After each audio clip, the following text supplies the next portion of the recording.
Hello guys, welcome to the Evolutionary Edge of Eros podcast, and today I'm here with my bestie, bridesmaid, Hello. good friend Tamica Wilder.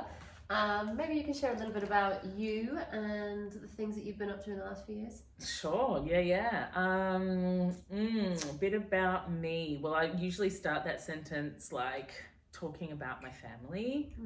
Share that part. I'm a mum of two, and I've been building my entrepreneurial, transformational therapist kind of business for, I think I've been working for myself for like 12 years now, which sounds like a really long time. But yeah, in recent years, I developed a movement called the Orgasmic Mama. And that had me working with women, mothers in particular, from all around the world who really want to challenge the status quo around what it means to be a mum in this modern kind of world, what it means to actually be a sexually empowered and liberated and erotically inclined mother in this modern world. And yeah, that was really enjoyable for a time.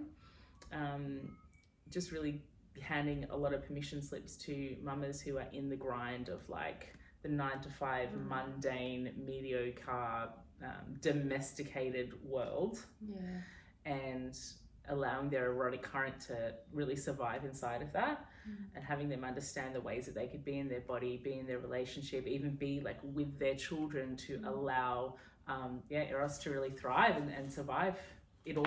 So I mean, when I talk about it like that, it makes me want to start doing it again. Do more.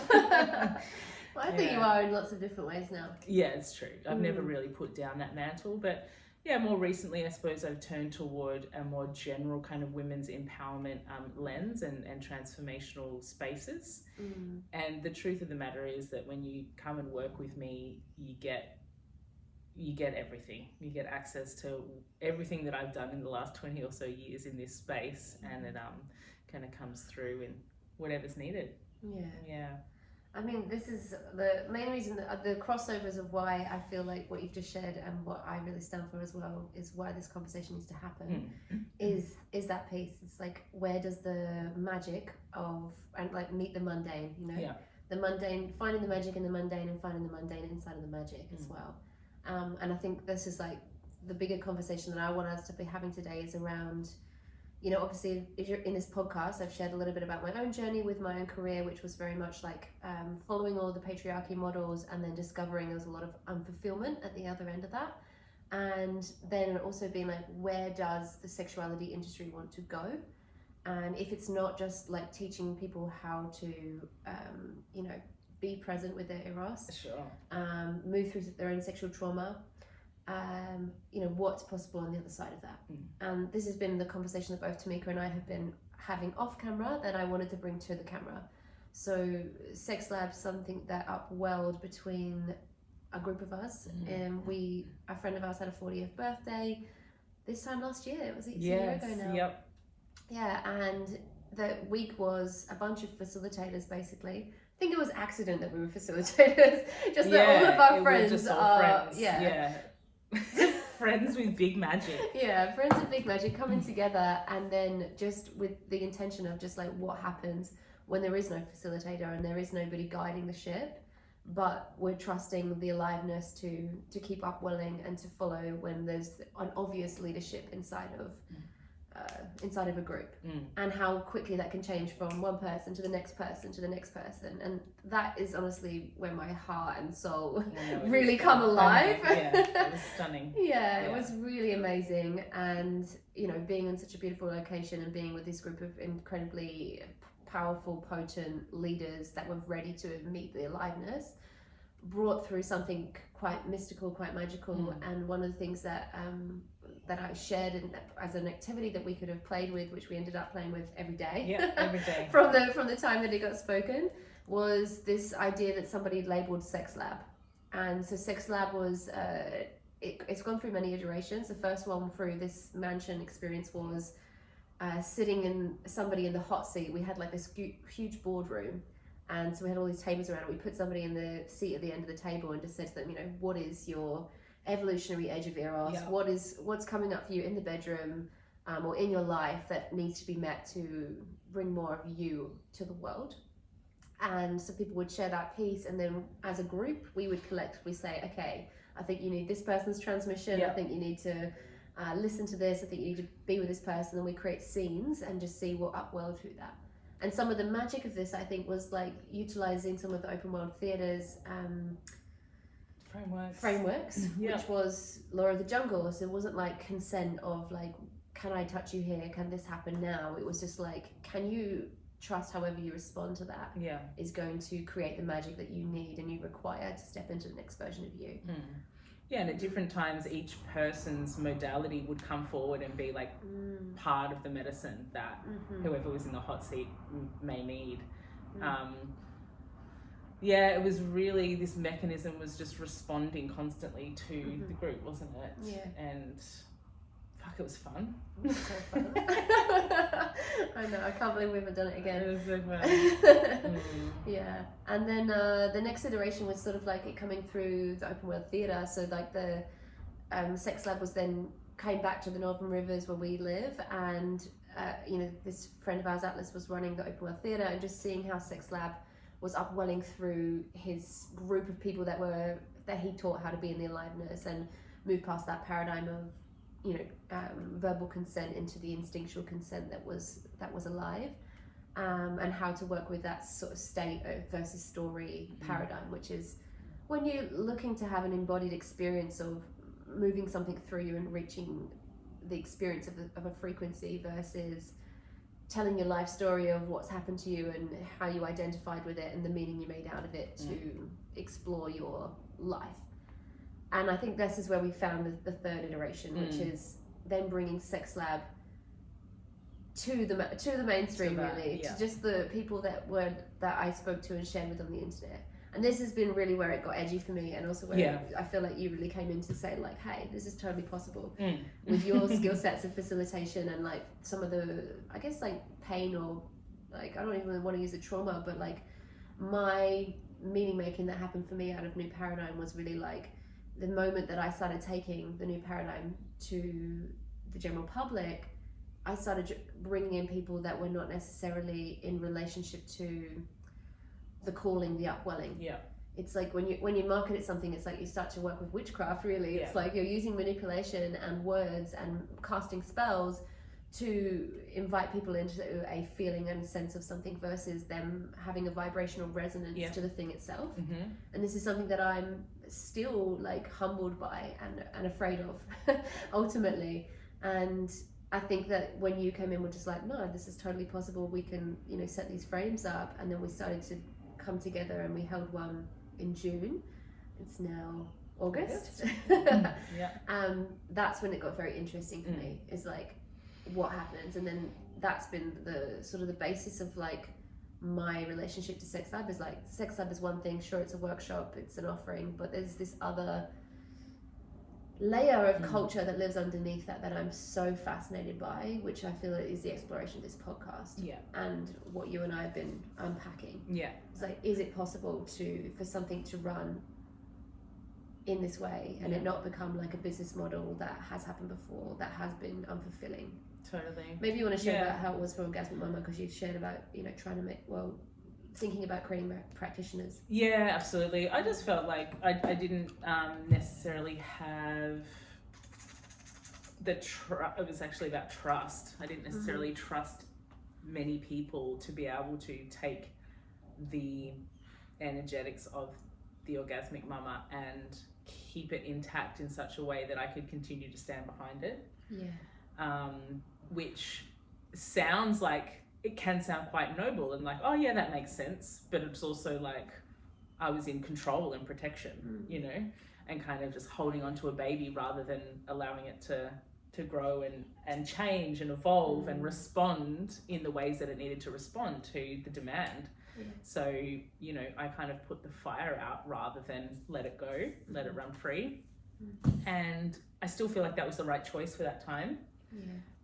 Because looking at what I've wanted to choose in my life instead of that, it was all correct. But yeah, if I had that opportunity again, and I'm playing with that now, being able to create things and then let them go, let them run in the ways that they're intended to, without me like being in hyper control, and understanding that things come of me, but they're not always about me. Like they might come through, but then at a certain point it might just actually have nothing to do with me. And can that be okay? You know, because actually I feel like that's leadership in a way. And it's a pioneering way of like doularing something into the masses, or like for the people. And I think we are for the people. And I mean, I've been rewarded for that at times, like whether it be intrinsically or financially or relationally, like I feel the rewards of that. But sometimes being for the people has meant that my ego, or my like self-inflated kind of like self-importance, has been like really loud. So letting go of things and letting them run free is kind of the new thing I'm playing with, which feels edgy. And likewise for me, like the conversation I've had with Tamica around Sex Lab has been like, but it was my idea, right? And almost so like it wasn't, you know, like it was like, yes, there was an initial seed or a spark from me that came into our group, but the group created that. We like, there was like elements, you know, and even like Atlas's frameworks that then allowed me to even feel the desire to come back into this world, because I felt like there's been the feeling for me of like I felt quite burnt from bringing the practitioner training to the world, and being like, and like you said, the responsibility of that, like not just maybe I'll get taken to court because one of my practitioners has done something that, you know, that I didn't, you know, deem as part of the modality, but also the other side of that, like karmically, magically, when your work is out there in the world and people are saying, hey, I started with this person, and the word of mouth that comes with that, and the, you know, people making it their own when it's not what you've been taught them, and all those layers have really left me with this question of this, like, well, something that I've been playing with is, with the new paradigm especially, was, you know, was this a bunch of priestesses that were already in resonance with something that then I sounded the note for and said, hey guys, come over here, I've got the next piece for this? Or was it spells that were cast, and then it was like, okay, now there's something cool going on and we should all join over here? And that's a very different resonance. And then that sort of puts the question mark on, like, you know, if Sex Lab continues, because when we finished facilitating the one in June, the people were just like, okay, when's the next one? And more, messaging to me immediately more. That people wanted more, and I was like, I don't know if I want that, you know. And also being like, am I going to be the person that holds this back? But then when Tamica reached out and said, hey, I'm thinking maybe I should hold one then if you're not going to do it, and I'm like, oof. now we're really digging into my ego. Without me?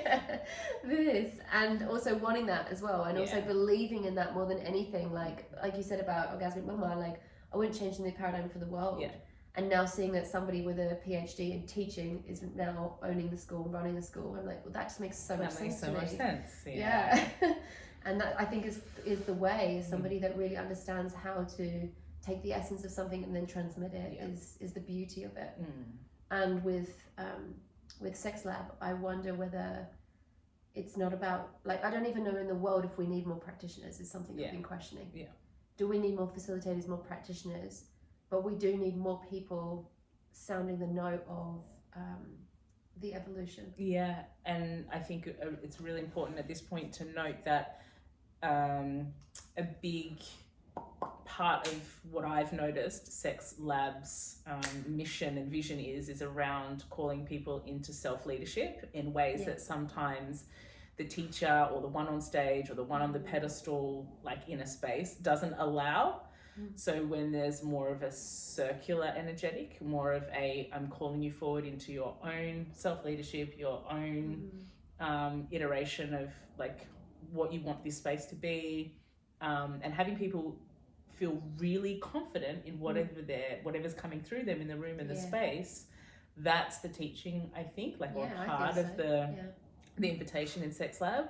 So I feel like that on its own is a brand new way. It's not more another modality necessarily, or more teachers, or more certifications, but it's more actual sexual, somatic, relational empowerment. And there are still things to teach around that. And I think there's a really specific way of curating that skill set in the room. Something that I've been thinking about with particularly teaching around sexuality, so as soon as you go teacher, you've got a hierarchy. Yeah. And the worst thing, if we just go in like the sort of the meta and the micro, or micro macro, it's like you've got in the micro, if you go into sex with one person and there is a power dynamic, it is the worst sex of your life, like generally, like usually, unless we're playing dom sub, you know, like, but like when there's somebody that's like pretending to be professional, or pretending to be, pretending to have like to wearing a particular hat of like I'm the tantrika, or I'm the, you know, I'm the tantric guy that's gonna facilitate this great orgasm for you, you know, like nothing like that is good. And it, for me, like the best sex and the best sexual experience is when humanity is really at the center. And even as a woman, like if I'm playing a game of just like I don't know, look at me with my shaved legs and I'm gonna be the woman of your dreams and I'm gonna be this Barbie doll for you, it's like that is inhumane as well, because it's like anything that is like not the essence of sex just expressing itself with the other is less than for me in my personal experience and what I hear from everybody else. And what humans are craving for inside of their sexuality, which I hear over and over again through my practice and one-on-one and also in groups, is people want authentic experiences of sexuality. Absolutely. We do, though, need to recognize it takes a lot of awareness and practice to reach a place where you can be in deep authenticity in a sexual context. For sure. And it's also, there's a fair few things that the space needs to help you come into that authenticity. So what I feel like Sex Lab has the potential to do is to take some of those, you know, Law of the Jungle, what are some of the other ones? State versus story, like deep self-responsibility in an organism that is inherently benevolent and safe and is underpinned with a whole bunch of skill that says you are here in this holding to unlearn all of the unuseful conditioning that you have that would have you show up as anything other than authentic. For sure. Because that can't happen on its own. The invitation on its own is one thing, but it needs the underpinning, which is, I feel, we do bring. And that was where I was going to go with the macro, is like, if we're here being teachers and we're here being professionals and or even business owners to a certain degree, I feel that there's something lost in that transmission. It's like when we just show up as like, hey, we're here, we're human beings, we're in a circle, something is possible here. But we're embodying it. We're embodying it. And there's still always going to be a subtle holding because we're calling the people into the space. And, you know, you and I have had other conversations around like women's circles and things like that. And the cultures that come with women's circles. You know, like I've been to women's circles in Northern Rivers, pretty primal, pretty edgy usually, quite like earthy. I go to ones in Bali and it's like, it's a whole different vibration, you know. And I was talking to a girlfriend yesterday about like open relating and the relationships that women have to that inside of a women's circle or women's groups inside of Northern Rivers would be a lot more sort of nitty gritty primal, whereas I go into a women's circle in Bali, it's like, well, he can't bring this womb energetic to me and this is the energetics of this and this and this, and it's like, that's actually something that I would love to stay clear of inside of Sex Lab as well. Like, what happens if I don't imprint these are the rules or the ideas of how sex can be, you know? And what if there was, you know, not a steering towards open relating or monogamy or any of those things? Like, what if it could encompass? That's really what I'm like yearning for, is like a space that can just really lean back. It's like the ultimate parenting. You know, it's like if you feel supported and loved to just like express, that's it. But you're not imprinting something onto people. It's hard. And I really want that. Like, and I want to see more of that. And I want to see less professionalism or pedestaling or that kind of stuff. So this is really like what I'm gunning for inside of, and also why I feel very open to being like, it can't be one person. As much as my ego would love to be the one person that pioneers something or like, you know, could go out and do all these pieces. The other part of me is like, anytime it's one person, we're losing, you're centralizing a culture.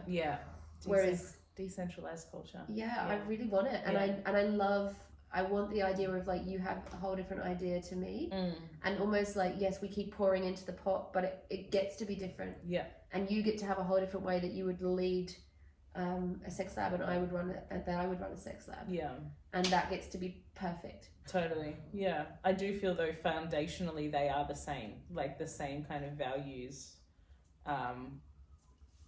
are sitting there from what we've both shared. And even like you saying, I don't want it to be imprinted like the perfect parent. Yeah. Yeah, I feel like that's absolutely possible, and that feels important to me as well. Because that's the only way that we reach actual authenticity. Yeah. Like anything other than that becomes immediately performative, even though you wouldn't necessarily recognize it as performative. Like you're opting into a construct and then being the person that's expected to arrive in that construct. So spaces without that are like becoming the new normal for me. Yeah. You know, here in the Northern Rivers. Yeah. But this is the cutting edge. It's the cutting edge. It is. Yeah. Like there's not that many spaces in the world that can provide that. Yeah. And I think it's because, well, one, the identity gets in the way. Yeah. And also like where that fits into the bigger model, which is capitalism, which is how to have a successful business inside of that. And I'm curious about, you know, the more of the crypto model of like, what if there is a decentralized open source manual is the best word I've come up with in this moment. That is Sex Lab. And then where does that, you know, what would that then seed into the world? And what if the open source network of this can then actually inform, you know, streams of capitalism through like other projects? But what if this stayed as a pure community experience that really informed like you said, the spaciousness, the opening, the evolution, because that's the other thing, like sex spaces have two functions usually: for healing, heal sexual trauma, or to like create more intimacy basically. And Sex Lab doesn't actually fit into either of those categories. No, we're not looking to create a space where you get to then meet the next love of your life, the one, all that kind of concept. It could happen. Could happen. But it's not. But, you know, even that, it's like needs to get wider so it can hold and encompass. You might want to meet the one, or you might not want to meet the one, but it's like, this is about your journey with yourself, but also with the erotic community. And that's another layer of this as well for me. It's like, beyond healing, there is just a place where we meet and we, you know, bang the drum of trance until something new comes. And that's always been what's fascinated me, like the innovation edge of sexuality. Totally. And I think that's what sex actually is doing all the time. Even in my personal union, when I make love with my man, it's like, oh wow, there's this whole new part of us coming to life now. Wow, there's something new that's changing in our beings as individuals, and maybe in the everyday life we're feeling that kind of separation. And then when we come together and we make love, it's like, oh, there's alchemy here, there's something new. It's like our union is revealing something else to us now. Yeah, absolutely. So I'm looking to mimic that as well. Yeah, you've gotten to that place through a lot of time, like doing a bunch of the other stuff around story. Instinct. And you know, you've done a relative amount of healing, right? For sure. You have a lot of embodied erotic wisdom, you know. And what do we say for people that arrive in like a sex lab space that don't have the amount of embodied erotic wisdom that we've curated in our bodies? Yeah, it's a good question. It's not to say like you're not allowed, but different things are going to happen, you know, in that space. I think it's important to speak to this open source kind of like for the people energetic, but at the same time really, really recognize that specific types of skilled people are required in sex lab spaces to allow it to even unfold. Unfold, you know? Agreed. Yeah. And this is like this is the question mark. And like when I've sat with the business model of Sex Lab and gone, okay, so is it create practitioners? That's the question mark that's there for me. And then if you create practitioners, is it trauma informed? Is it something that people can get through the mind, or is it an awakening process? Because when you ask me that question, have I been through telling the story of my trauma and working through my own sexual trauma? Absolutely. Of course. Exactly. But one of the reasons why I'm so passionate about it being this way is because my process of awakening through my trauma was an awakening process. It was quite a radical awakening process. It wasn't talk therapy. Same. Yeah. So this is Yeah. this is it the was passion. deep initiation. It was initiation. It was rite of passage. Rewiring through rite of initiation, rite of passage. And part of my even like why I will just continually bang this drum is because of that. I do feel like we're losing some of those spaces in the world. I agree. Yeah. I Yeah, and really I'm not here sad for it. And it's a huge undertaking to hold something that's different to that because it does at times meet a barrage of is this trauma informed? What are you doing? Can we, the question marks. Yeah. But knowing like where we have both come from, it's like, well, I know that big sexual initiation kind of spaces are burning up trauma and rewiring things way more, I won't say like quickly or effectively, but more permanently. Sometimes permanently. Could you say more permanently. I reckon more I could say more permanently. Yeah, I think that part's really true. Yeah. It's like what I noticed between the people that have had that awakening through the body and the initiations and the rite of passage is that I never see the loop come back around in the same way. Not in the same way. No. Actually, not even really at all. With no hold on the body, which is important. Yeah. It doesn't come back with the same hold on the body, is what I've noticed. Yeah. There's like different mind games anyone can play. Like you can talk yourself into or out of anything. Yeah, of course. But when it's been like you've built a new neural pathway and you're like running that and practicing being on that line, the body's not responding to trauma in the same way. Absolutely. And so let's just dive a little bit into that. All right. So I've obviously, like, that was a big part of my initiation through the school. The New Paradigm Intimacy was that question mark, is this trauma informed? And, like I went and I, was like, right, what does it mean to be trauma informed? What does it mean to have something trauma informed? Went through it all, educated people, brought in specialists, really went to town on all the levels. And then I got to this other thing of like, there is trauma informed and there's also transformation informed. And what does it mean if something's transformation informed? And what I've come to with that is educating people on the mind from the outside. Yeah. Before they even enter into the space, before they cross the threshold, like people really understanding where that lives inside of their reality. Yeah. And then informing them what is trauma informed and what is transformation informed and what is expected of you inside of each of those paradigms. Which has been one of the ways that I have worked with Sex Lab. So I have like a disclaimer form, and it's called a self-exclusion form is what I've called it. And it has been that this is what to expect. Can you answer these questions about yourself? Do you know this part of yourself? And if when you get to the end, if you are a question mark on any of these, you're welcome to ask questions, but also recognize that though that is probably your indication that this space is not for you. Yeah, that's perfect. Yeah, and I wonder if it is perfect. I wonder if it is foolproof. For now, it's perfect. Yeah. Because, I mean, I kind of liken this, well, no, this is a whole other can of worms. Maybe I wouldn't say that actually. But yeah, transformational spaces are distinctly different from trauma-informed spaces. And you're right, just knowing which one you're opting into is all you can ever do, and I reserve the right, as do you, to run spaces that are not trauma-informed. That doesn't mean that I'm not informed about trauma.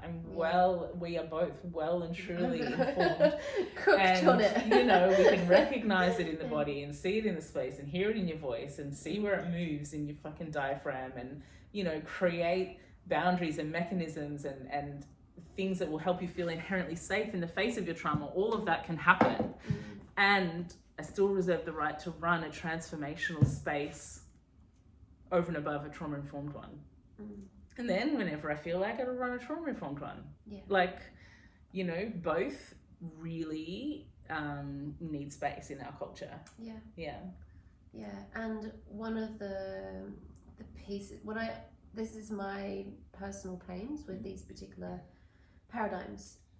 What I felt when I was in the New Paradigm Intimacy, the shadow of the trauma-informed was, hey, I'm going to label my new practitioner training trauma-informed and I'm going to tick the box. Yeah. And then everyone's going to see my ticked box and they're going to know that I'm now trauma-informed. It's like, on a mental level, somebody can understand and read every book about trauma-informed until you sat with somebody that's in their trauma. And then what? you know, and then how are you going to love them, care for them, be with their humanity inside of that experience? And this is something that I feel that the transformation informed still has a little bit more, like, you can't read a book about transformation informed. Yeah. And I love that about that. Yeah. That's actually what like sets my heart on fire. Yeah. Is that you actually have to have like initiated through it. Yeah, 100%. And when you do initiate through it, there's so much humanity that comes through there. And there's no professional, I've got my trauma-informed hat on when you're dealing with transformation in that way. Yeah. Because there's no book, there's no way to know. I think it's inherently more self-led as well, and self-empowered, actually. Like, you get to move through your experience knowing that you're going to pop out the other end, taken care of by something far greater than your trauma will ever be.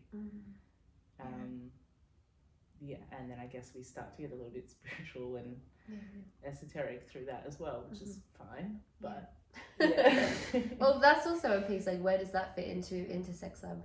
That esoteric lens, that understanding of all these different pieces. Yeah.